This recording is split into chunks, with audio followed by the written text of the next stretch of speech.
23rd, 2021.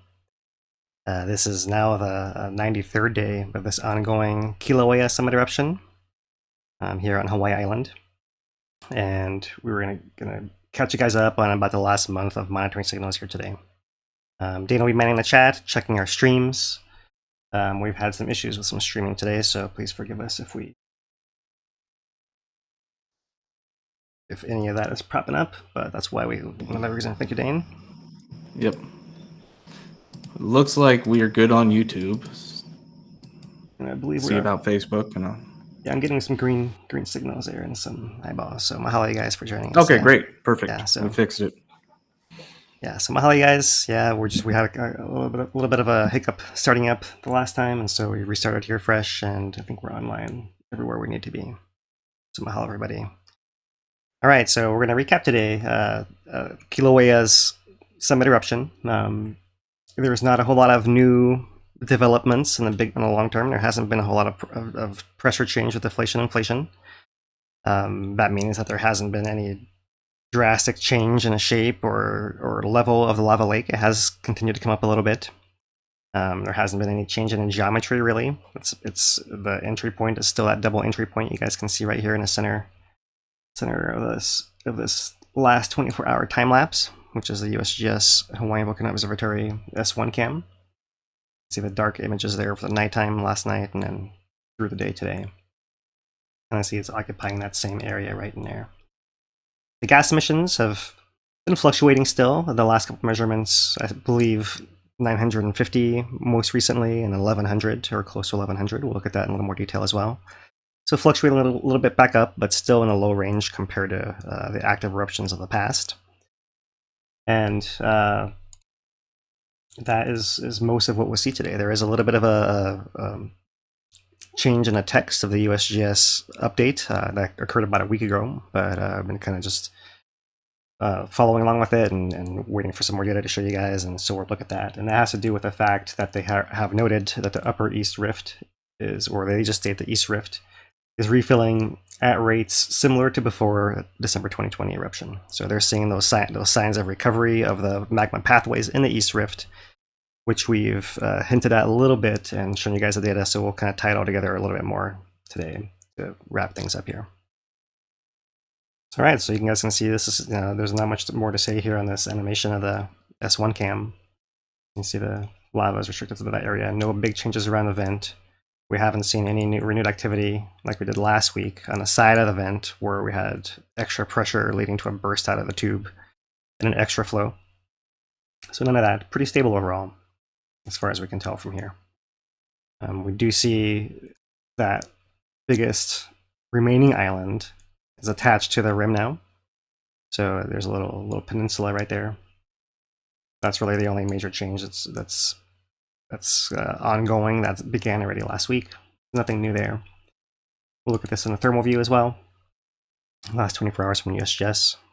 This is all available on the USGS HVO website. And now looking from the west, north being more in that direction, as a prior view of the last camera. We can see the double entry point right down here. Glowing upper vents where there's gas and occasionally some spatter. If you watch these things long enough and day after day, you do see a little bit of spatter from time to time coming up through there. So another thing maybe is coming on the edge of the screen here. I'll scroll over so we can see it better. Maybe zoom out a little bit. Is that we are still seeing these squeeze ups or lava rising to fill possibly a gap that's opening as all this crust that's filling most of the crater floor now is also uplifted as the lava goes underneath it and buoyantly keeps lifting it up. And so it's not quite clear exactly how the gas and lava are separated or mixed within that lidded lava lake, so to speak. There could be some foamier areas, there could be some areas that are just more well mixed, other areas that are more stagnant, we really don't know. But we do see this pattern of lava rising and filling this outer crack around essentially the whole rim of the crater. You don't see it everywhere at one time, not everywhere in one day, so that's why we often bring you guys those longer time lapses to show you guys those kind of patterns. So not a whole lot in this last 24 hours here. You just see the remnants of a small overflow of a lava lake, which is also occurring from time to time on a smaller scale. For the most part, the lake edges have come in, right? Just as we discussed for several weeks now, how this would happen, how it's closed into that more kidney bean oval shape. And meanwhile, lava is circulating underneath all this back part still as well. And that's what we have. We have a $5 super chat from Jay Roller. Just says, thank you guys. Appreciate it, Jay. Mahalo, Jay. Mahalo. Here's our tilt signal for the last week. So you can see, let me zoom into it a little bit more here for you guys, that since our last update on Friday, there hasn't been any real major change in the tilt. It's gone up a little bit, it's gone down a little bit, but these are all minor changes in the grand scheme of what we're looking at, 2 microradians per hash mark here. So up and down, maybe 1 microradian. That's, not a whole lot. It's been more stable considering that if you look further back in time, let's go back to the last month now. Here's the last month Uekahuna station only. And you can see how we have this whole sawtooth pattern of up and down, all these deflation inflation events back to back to back to back to back. So only a few times have we had these extended periods now, right, where if we go in this direction, it's about 3 days per hash. So we're looking at, maybe 4 days-ish. That we've gone since coming out of deflation. We had a gap over here, maybe from the 5th to the 1st, somewhere in there, another 4 days before we had another one as well. But most of these have been shorter. Most of these intervals between the deflation inflations have been shorter. So we haven't had quite this stable for a while. And that's following quite a lot of back-to-back of these events, right? These 3, in fact, almost have this shape of a bigger one in some way. And it's one thing that I was reminded of when I was revisiting some of the literature on 2008, 2018 Halemaʻumaʻu lava lake, is they do see patterns of different time durations, time lengths, meaning different kind of processes, right? So that could be some deeper process and some shallower process all superimposed on each other. Overall, the area of the peak of these hasn't changed a whole lot, so that seems to be fairly stable. We look at the gas emissions. This is the last month SO2 from the summit. And let me zoom in as well. So we're looking here on the left at tons per day on our axis. Starting at 300 on the bottom, 1200 at the top. It's 100 tick marks. So the maximum is behind the label over here at about 1150 or so. 1100, that's about the max about a month ago. And you can see that the most recent measurement, just a few days ago, last week, is close to that as well. So our maximum value hasn't really come down. We had another one a couple weeks ago as well that was on the high end over here. Our low values are a little bit lower, than we've had in the past, right over here. But it seems like it's mostly variable, right? And this is really hard to figure out what's going on here with just this kind of scatter graph. So I've been talking about this, how this might relate to the deflation inflation events for a while now, and we'll come back to that here shortly. But first, let me just note that that constant, even variable, but constantly emitting gas is still spreading around the island. And here's the most recent VMAP VOG mapping project from UH Manoa. Certainly, you could be smelling more VOG in the Hilo areas and wrapping around in the northern part of the island more so than usual. This most recent update here. All right, so what I've done here is I've taken those last 2 graphs I've showed you guys. The last month of tilt, which is shown by the solid line right here. That's the Uekahuna raw data with the scale on the left here, microradians. And scroll over to the right. I put the scale for the gas on the right, but I basically scaled it exactly the same. I didn't really adjust it in any way, just however automatically scale itself, right? So you could certainly do better than that. But just so we can have a visual idea here, you can see that our lowest value falls below, but during this double deflation. Likewise, a couple of low values in there. These 3 low values fall around that deflation event. Low value there, those couple of low values right there. And look at the high values. There's one up here behind this graph. It falls kind of close, maybe a little bit off, maybe a little bit late Unclear if there's some lag or a time gap that happens here. Maybe I can zoom into this more for you guys to see a little better. There it is. See the low one's low. There's the one higher one up here. These high ones all during this high stand of more stable, longer, no deflation, inflation like we're having now. It goes back down. There's a gap because of the weather. This is something that really requires clear weather to measure. So you can see when the weather is really bad, we have no measurements in between, and so it's really hard to tie it all together. And by no means is this all correlation, but you kind of see that it does seem to match, at least given the eye test, fairly well. Right, that the variation in the gas values may well correspond to the variation in the tilt values.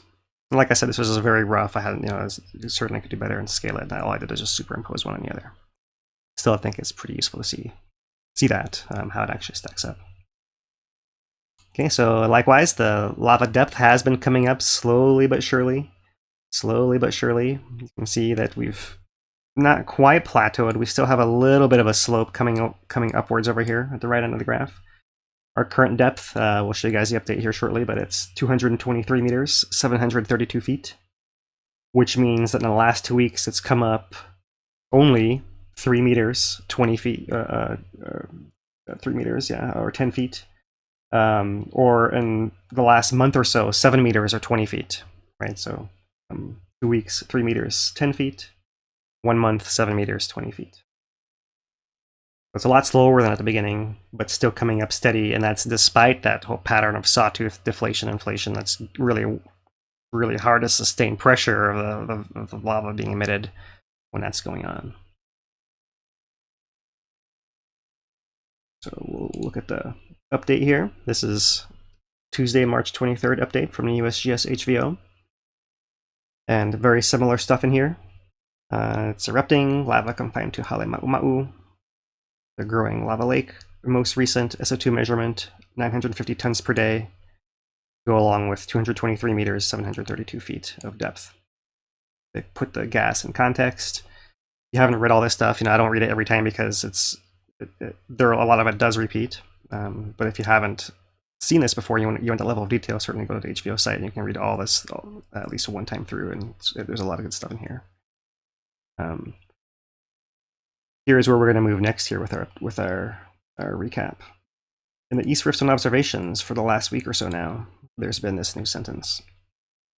We still have the phrasing similar to before. Geodetic monitors indicate that the summit and upper portion of the East Rift Zone between a summit and Pu'o'o have stabilized after contracting by several centimeters in the early days of the ongoing eruption.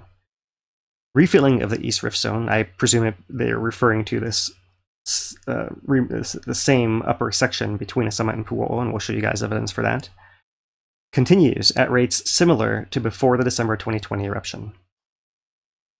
And they do note SO2 and H2S emissions were below detection levels when measured January 7th.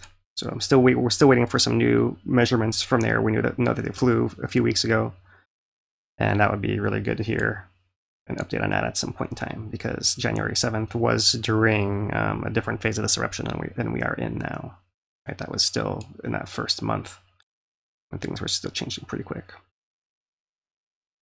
All right, and then otherwise, they do say that circulation and foundering is continuing in the active western portion. The depth, as I stated earlier, continuous laser rangefinder.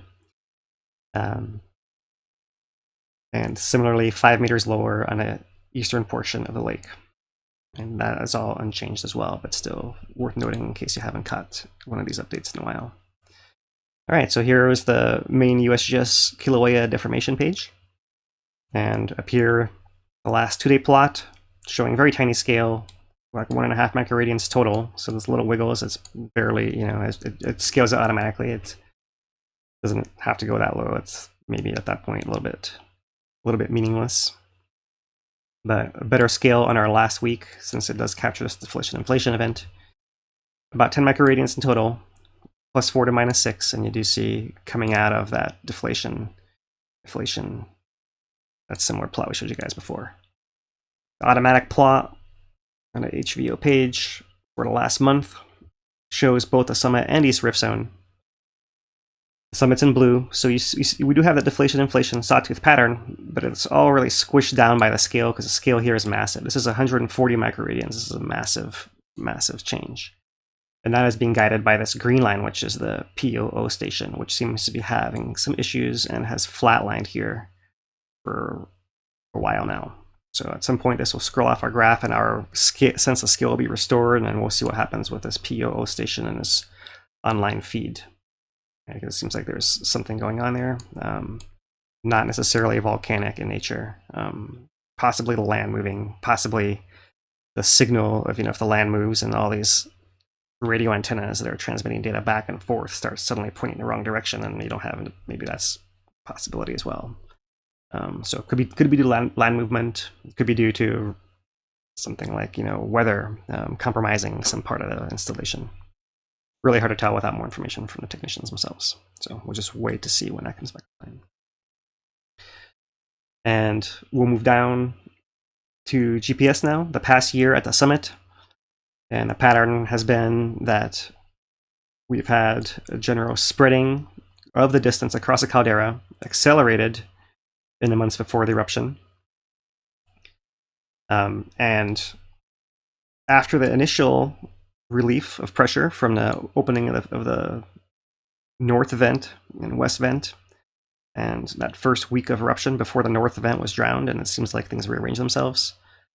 At that point, or since that point, we've had this trend of spreading once again, and the walls of the caldera getting further and further apart. And I'll show you guys evidence shortly that in some areas they seem to be not only coming apart, but also rising. So that implies that it is still filling down there, that whatever is coming in at whatever depth is not finding its way out through this current eruption, right, to the point where if it's possibly filling the rift zone as well.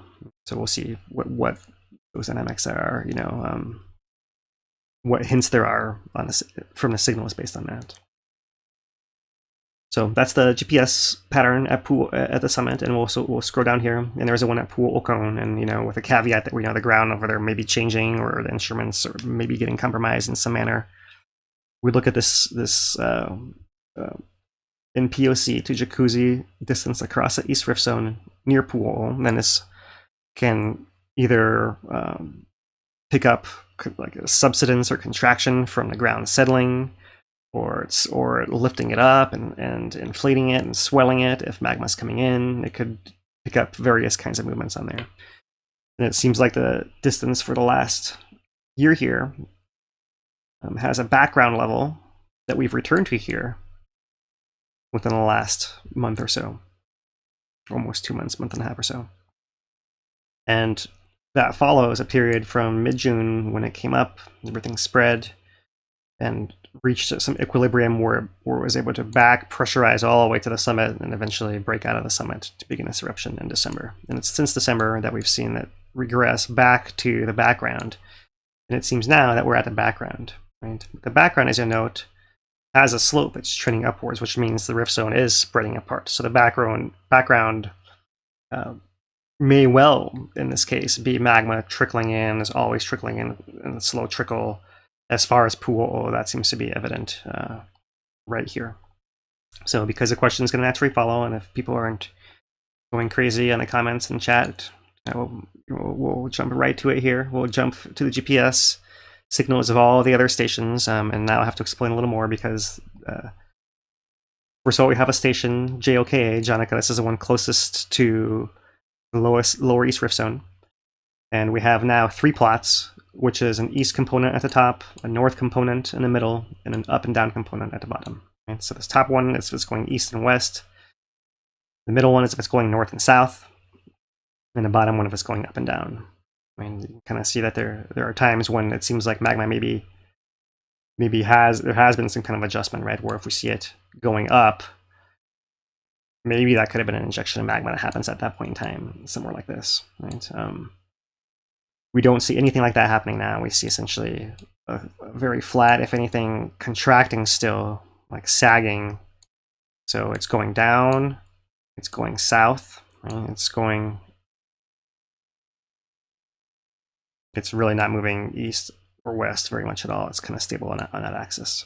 And so if we rewind back though, and let's go back up the rift zone, and now we'll look at the jacuzzi station is on the south flank, so it's a little bit different. But you can kind of see looking at its up component, and I think the ups might be the ones to focus on for this particular update. We haven't been dropping down since Eruption. We've stabilized, and now we're no longer dropping down on the jacuzzi station. As far as the north and south, it's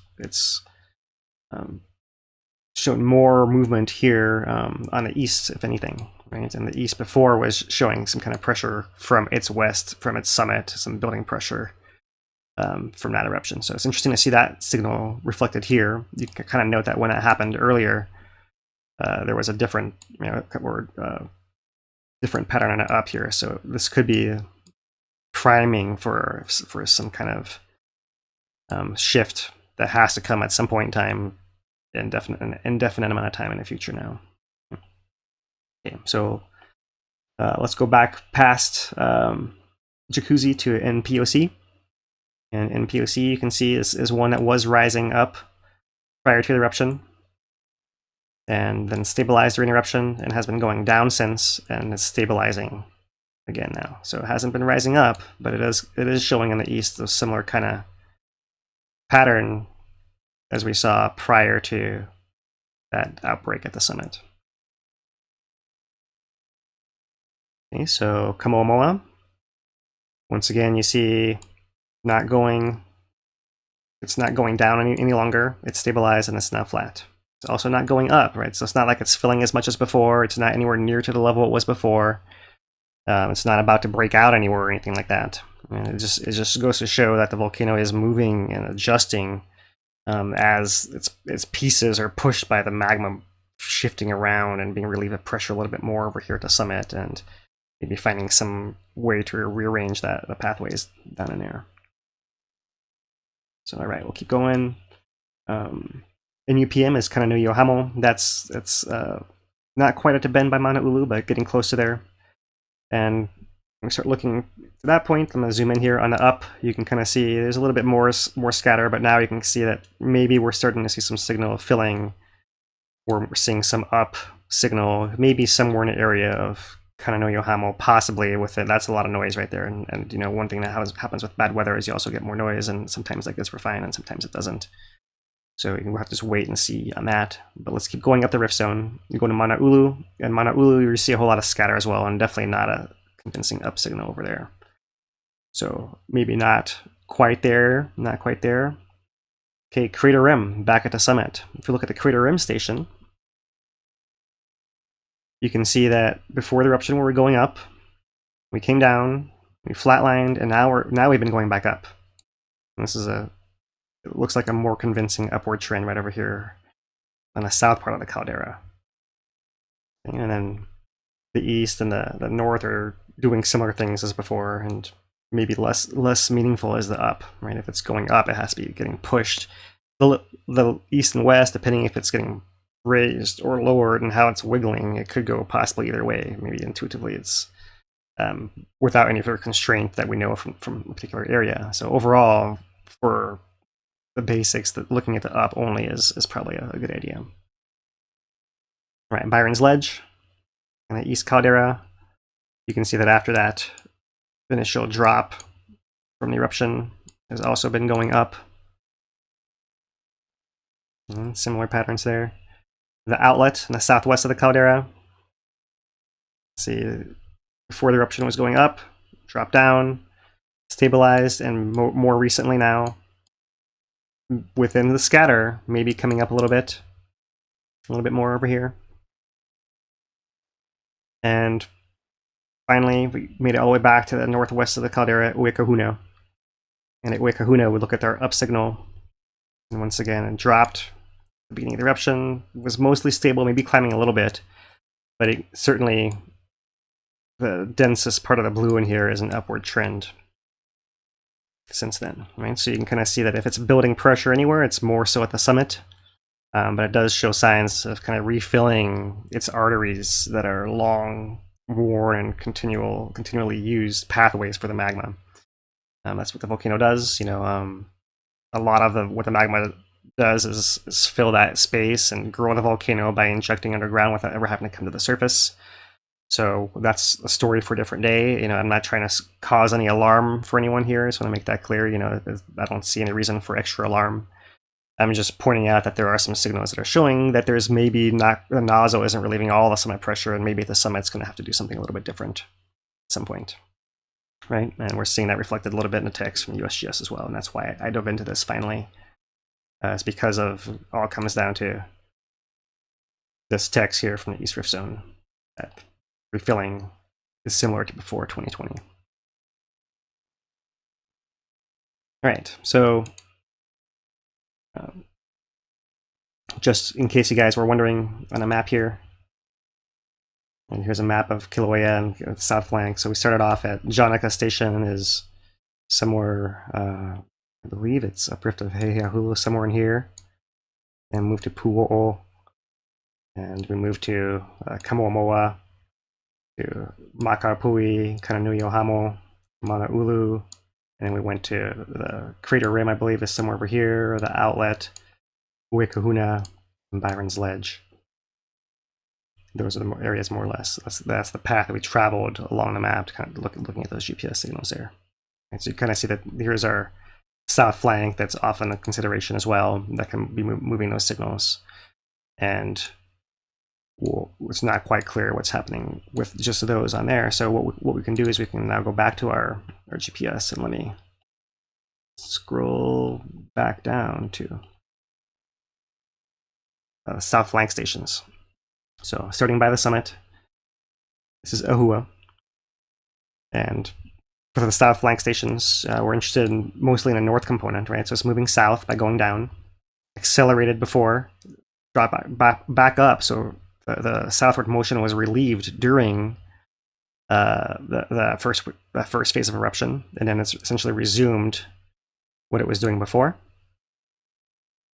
And you can kind of see similarly, it was also getting pushed up at the very end there, and a little bit of possible up movement there coming in here at the end too.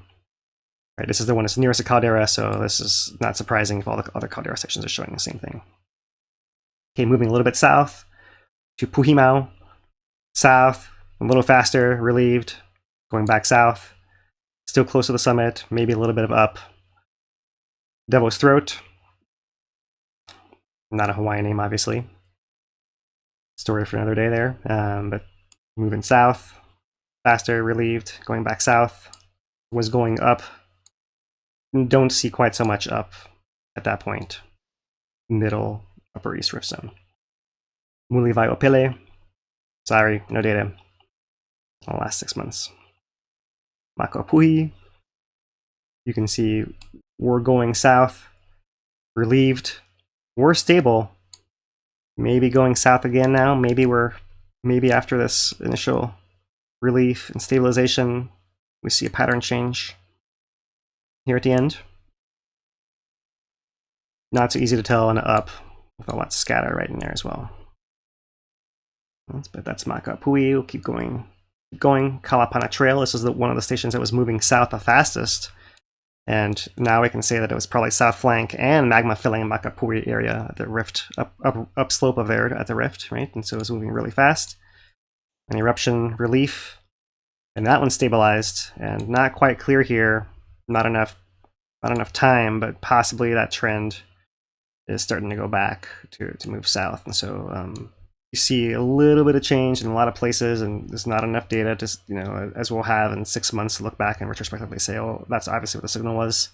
So we're just trying to kind of peek in here and see what kind of clues we can get, and you know, we may end up misstepping based on that, right? But this is just the kind of exercise with the data we can do here in Kīlauea. Napali, moving south, a little quicker, relieved, moving south still, no change in the up whatsoever. So we're getting farther away from the rift zone. Pukanene, similarly, was going south, little eruption blip, resumed, going south, nothing in the up. Ainaho, same. Ila Makule, same. Apua Point, same. So by the end of the rift, by the end of the south flank, you don't see a whole lot of change. South flank still moving, and it seems like there's superimposed on that some other magnetic signal closest to the magma sources is what we're seeing here. You go ahead and show the graph and the map again on that. Yeah. For the stations. Right. So yeah. Pua Point is down over here. We kind of just ended there, and we basically just traversed this last series going across from about Pua to essentially there to there to there to there to there to there, going down across in this direction. So the farther we get from the summit and the rift zone, the less of that signal we're seeing. So yeah, that works. I think that answers the question that was being asked. If we come back to the tilt, just one more time to look at the signals elsewhere in the volcano. So here's the one we showed you guys before at Wikahuna at the summit. There is the not scaled out proper view, right? And these are all compiled from that monitoring page that I showed you guys from Mauna Loa. Same thing for Kīlauea. You can go on there and get to all these plots individually, but for our ease, we do it this way. So you can kind of see Sand Hill is reflecting deflation inflation patterns, but maybe has a longer term trend of some slight inflation as well. Hard to tell. That's been ongoing for a while. It's hard to tell exactly what it means or whether there's any drift or background there. It's hard to tell with just 1 month snapshots at a time. But interesting to note that that is there. And if you look at Kīlauea, it does show a slight inflationary trend as well. And these are small signals. We're looking at -2, -3 to +2, 5 microradians in a week. Nothing big, but if it happens to go on month after month after month, then it becomes noteworthy. Right, so let's go down to East Rift now. Right, I'll go back to the map one more time. So now we just did the tilt stations at the summit, Kīlauea and outlet there, and there. And now we're going to move down in this direction back to Pu'uo'o on the rift zone. And we'll end up back over here at the Jonica station. So the escape road, there is a lot of weather around, so we have these little jumps from the earthquakes we've been having around. We have some of these signals might be related to some of the rain. It's hard to tell. The escape road doesn't quite often doesn't show any deflation inflation pattern, so no surprise with that there. Further over at Pu'uo'o, our scale -3 to 3, so 6 microradians. It seems like you do see something happening over here. Beginning right at the end of February. It's not quite clear exactly what that is. It's not a big signal, 2 microradians. Whether it's a local adjustment or possibly it's some related magma movement, who knows. Some rain events somewhere in here, and then maybe a baseline climbing very slowly, hard to tell. Probably some more rain over here as well. So not a whole lot of movement at Pu'uo'o on a short term, right? The signals are essentially not coming from the tilt. They're coming from the GPS. These long-term, slower changes, right? We're not seeing any sudden sharp changes anywhere, as we're seeing as well. This is the PO station, is the one that's flat line over here. So we'll just skip over that one. And finally here, the Jonica station, you can see our scale +3 to -3. There has been some kind of creep maybe, but it's going in the opposite direction of the rift zone. This blue line is oriented towards the rift zone, so if anything, it would be showing deflation of the rift zone down here. This kind of movement, and it could be ground settling. There's been a lot of rain in the area as well, so within a scale of total of 1.5 microradians, it's not really noteworthy either. So it's a whole bunch of nothing over there. You do see these earthquake spikes from these occasional events, but that's also nothing unusual. So nothing changing in a short term there anywhere on the rift zone. All right, to kind of wrap it up here, we're gonna show you guys the earthquake map. And we do still have earthquakes at our Pahala deep source. There's still some background events happening in Mauna Loa. A little bit, still a lot slower going on that Kauiki area in between Kīlauea and Mauna Loa that we've seen as adjustments of Kīlauea in the past, right? So in the past, we've noted, Kīlauea has adjusted the pressure. We've seen Kauiki pop off.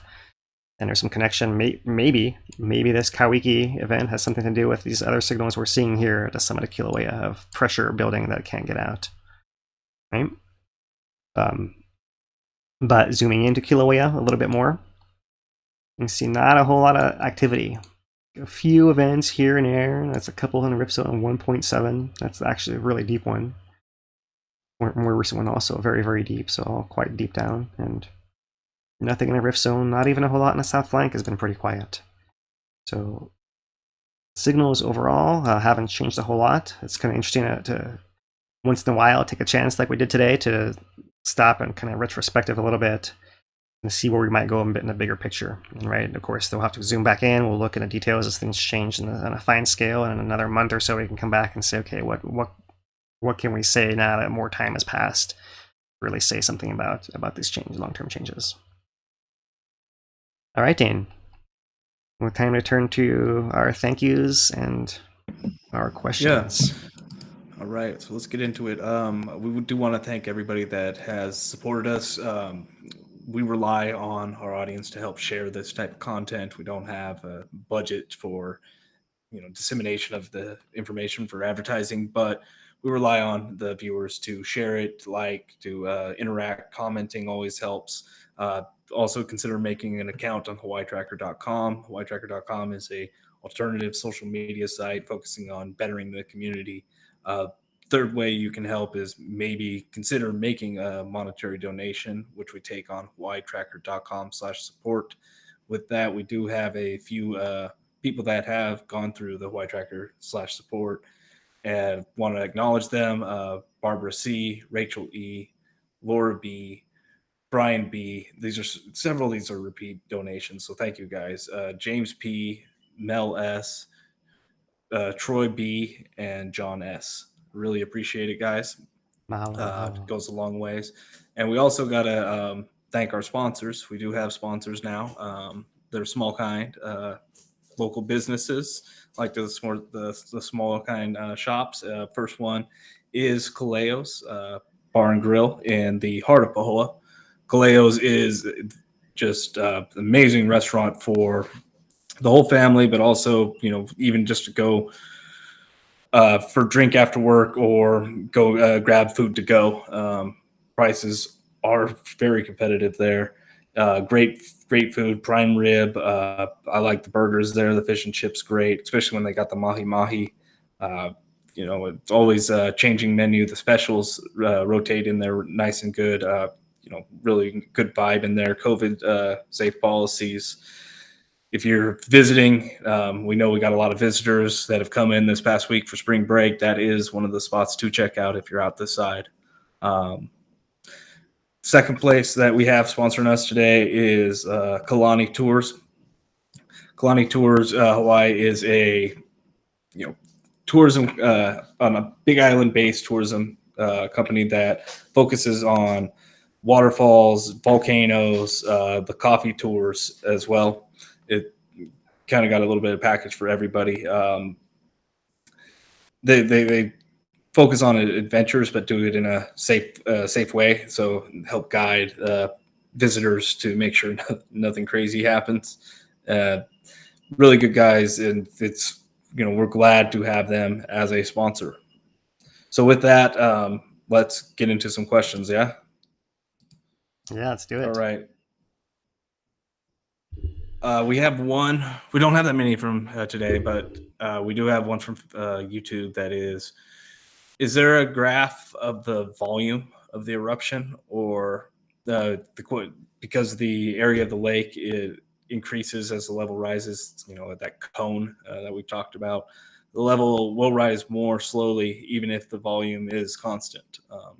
So you want to talk about the volume a little bit? Yeah, we don't have that easy plot as a quick answer. We have produced one in the past. We could probably compile that again. It's going to be just whatever rough numbers were put out as a preliminary numbers on the updates by the USGS, and a lot of times they go and refine those later on. So it'd be ideal if they would put something like that out, right? So that's the first part of it.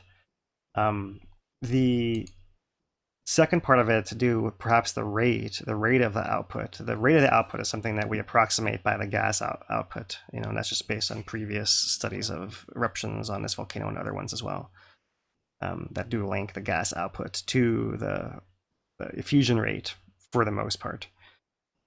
So we've been relying on the effusion rate, which we've seen is variable and depends when you do it and depends on the deflation inflation cycle and all that to approximate that effusion. And that has gone down substantially because in the first week of the eruption, we were peaking at around 50,000 tons of SO2 coming out per day. And now we're down in the range of 1,000 or less. So 50 times less. And that's probably when most of the work was done in that first week of the eruption, it seems like, right? As far as letting out the gas, as far as changing the pressure deep down and relieving allowing the caldera to compress and sag back together, right? It's interesting to think about what might have changed when the north vent actually drowned, and could it have triggered some other kind of cascade that reached some deeper part and disrupted that circulation and kind of pinched off that supply and forced it to go a little bit slightly over somewhere else, right? So that there's still magma coming in, but it's not quite as well connected to as it was in the first week. I don't know. That'd be fascinating to see.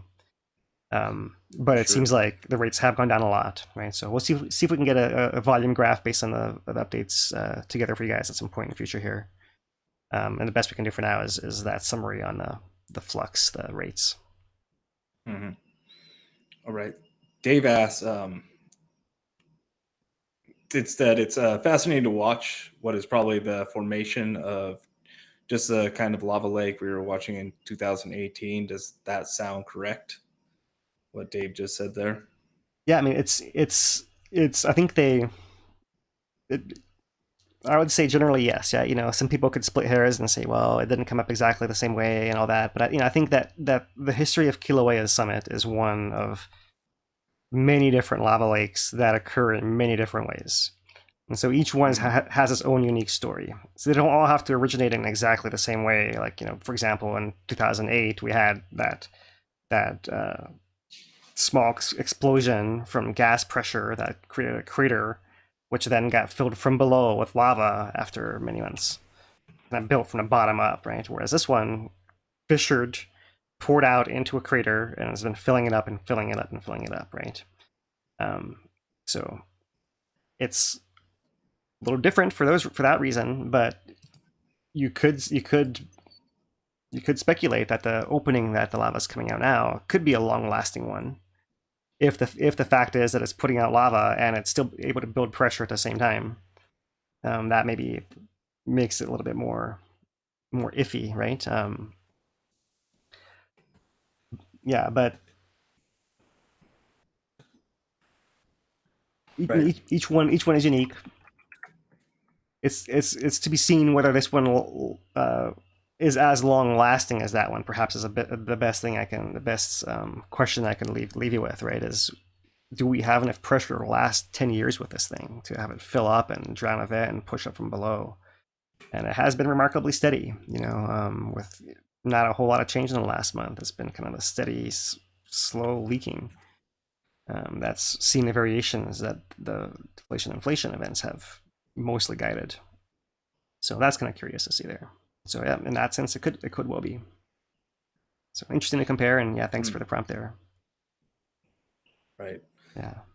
So this one is from Matthew. He has, are there some ideas as to why the eruption activity changes sometimes, like why it suddenly increased in January and why it's lower now?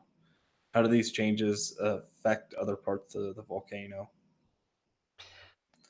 Yeah, I've tried. It's always the ideas to do with magma coming in, the ground settling in response, and then the whole south flank of the volcano in particular moving to make space and adjusting as well. It's kind of all those things together, and those are all ideas we've been dancing around for years in our updates, and depending on which year it is, one is more important than the others. Right, and for a long time in a recovery phase, it seemed like it was the south flank was driving most of the signals, and maybe by moving so much, it was allowing magma to come back in and refill all those areas. The long-term pressure that built the 2008-18 lava lake at the summit was still putting lava in, even after it relieved through the 2018 eruption. There was still that input still coming in, and that's the big thing there, is how much is coming in from below, and that's usually what the culprit is blamed on, right? It's, you don't know what's going on in there. You could have multiple batches of magma coming up, and it could be coming up Mm-hmm. in different pathways and not able to get out the same way.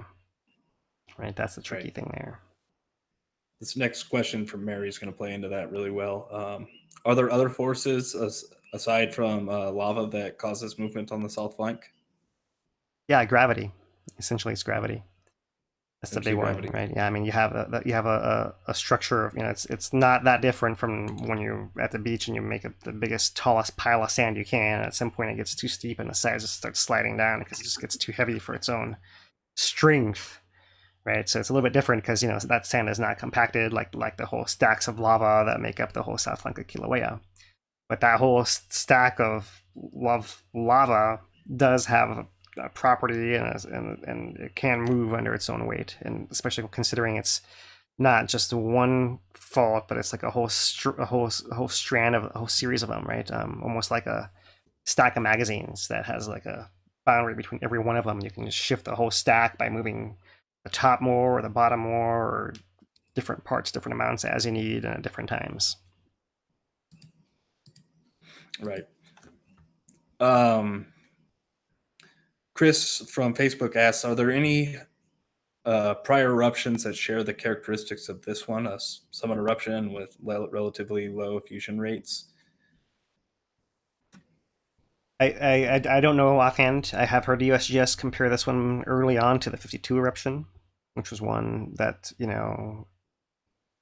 lasted between 8 and 9 months. But I don't know anything about the fusion rates of it. Mm-hmm. I don't know how the fusion rates compare. That's a little bit of a deeper dive I have to go into for each eruption, looking at the fusion rates. So I'm not Right. quite sure about that. The long term eruption rate of Pu'o'o, I believe, was substantially lower than this, right? I think based on the data that we have, we're going to find a lot of the summit eruptions were low fusion rate, and then there were some that were high fusion rate as well. Right? Which there's just so many summit eruptions that there's bound to be a bunch of each. Yeah. Right. That's kind of what I was thinking. And the grand scheme of generality that you're going to find, like there's going to be both, lots of both, and lots of them that we can assume that we don't even know about that happened as well, going back, before records and before we can, we can't slice the volcano and start looking down like you would a tree and, figure out the different layers. It likes to cover itself quickly too. Yeah, when it comes down to it, it's a little bit more complicated than that, because as people really care about the eruptions when it comes to the surface, but every time it actually intrudes and puts lava in somewhere in the Earth's crust where it doesn't have to erupt to the surface, that's also doing work for the volcano, and it's also part of the process. And a huge amount of work gets done that way. A huge amount of magma gets used in that fashion without ever making to the surface. Right, so if you're going to talk about the whole volcano system, you have to think about all the intrusions and all the ground movement, and trying to add up all that up, not just the volumes of what came out, but what came out plus what went underground into some space. So that's when it gets really tricky, and especially with sparse data. Yeah, the fun stuff to think about. We've gone there before, and I'm sure we will be at some point again. Yeah, guarantee. Cecile on YouTube asks about the 2018 eruption. What was the size of the big earthquakes before the collapse and the East Rift flows? Okay, so it all depends on what you're calling the big earthquake, right? If you say before the East Rift flows, then that constrains a little bit, right? And I'll just caveat that and just say, okay, there was one after the East Rift flows. That was a 6.9. The biggest one we had was a 6.9, but it was actually after the flows had began. It did take the eruption into a whole new gear. So not to say it didn't affect it at all, but it certainly did affect it a lot, but it wasn't what initiated that eruption, right? There were earthquakes before that. There was one that was immediately before the draining of Pu'o'o. I believe that might have been a 4.1 or something. Maybe you can correct me, Dane, if you remember. Oh, somewhere in that range. I just set my parameters on the search to 4.5 minimums. All right, 4.0. I think it was something like that. Yeah. So I think it was like a low 4 that was actually the trigger in the end. But the trigger of months and months and years of building and building and building and building, and that was like when we discussed the ambient seismic signals that we discussed from the Volcano Watch last week, and what the results were for that 2018 eruption. They did, in fact, I just lost the thought. I hate that. They did note that there was that 5.3 earthquake about a year ahead of time in June 2017, and that one was I want to say a 5.3. So that one is the one that they say actually weakened and changed the properties of the crust in the area enough to lead to the next things, and eventually the one broke it off and allowed magma to flow, and eventually after magma was flowing and widening that pathway, the 6.9 went. So hopefully I've covered all my bases with which one was the bigger earthquake. I sent you a link to a parameterized query already, so you can just hopefully bring it up and everything. The earthquakes are there for you. I am trying. We'll see if everything. There's always technical difficulties that can happen. That's not so happy with that. Okay. I may not be able to show you that. Right. Yeah, there was a 4.4 or 4.2 leading up the day on the first, and then a 5.1 prior on the third. On the third. Prior to 5.1. Yeah. Okay, so there you go. 5.1. And then then it's on. Then it's then the madness begins, and the entire map basically gets blotted out by the summit 60 something 5+ earthquakes that went down. Right. But yeah, it's good question. Let's get into the next one. Let's see. I lost it. Oh, that was. Let's see if we got any more.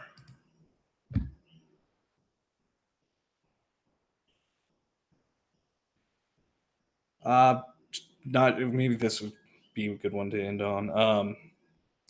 People are still mentioning Iceland, but they say this question is from Kelly. It says it seems similar in many ways to the eruption of Kīlauea. Are they the same type of eruption? Yeah, kind. I mean, kind of, right? I mean, they're both basalts. In this case, Iceland's got all kinds of volcanoes of all different kinds, right? It's the land, one of the lands of volcanoes, and we'll leave someone to talk about all the others. But very, very basically, I can tell you guys that that is a basalt eruption that you're seeing on Iceland. So it began with a fissure localized to one source. That's the same kind of thing as we have here. The geochemists are going to talk about how there are differences in that lava to ours, right? That's actually part of that whole mid-ocean ridge system that's spreading the two plates apart. Iceland's like straddles two tectonic plates. One half of Iceland's on the Atlantic, and the other one's on the European, right? So that's the uniqueness of Iceland that's different from Hawaii.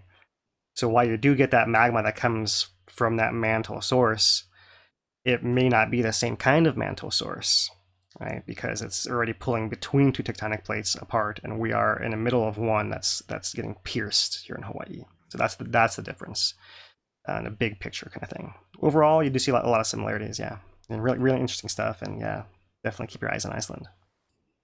Mm-hmm. Is Pu'u'o filling up again? Last question. It seems like the rift zone in the area is showing expansion. Yeah, so it's a little bit possibly, yes. Yeah.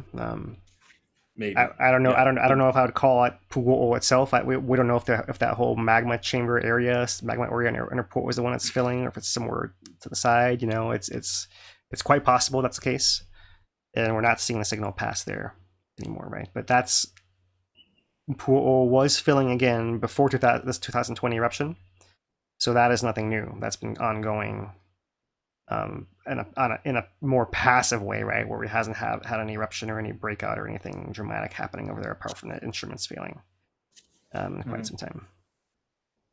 All right, well, that does it for me. I appreciate everybody in the chat that got some questions in. Sorry if we didn't get to yours. Thank you, guys, and after you, Phil. Yeah, mahalo, Dane. Mahalo, everyone, for your questions, for your support. And yeah, we'll be back with you guys on Friday, and we'll wrap up the week here, and we'll see what changes. Current volcano can't stay at a unchanging still forever, right? Something's gonna have to give at some point, especially when you see the signals not flatline but actually moving in a direction that leads to needing some relief.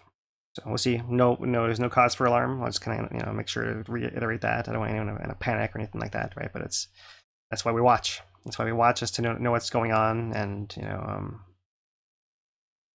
yeah, we'll leave it at that. Mahalo, everybody. For Dane DuPont, I'm Philip Allen. Aloha.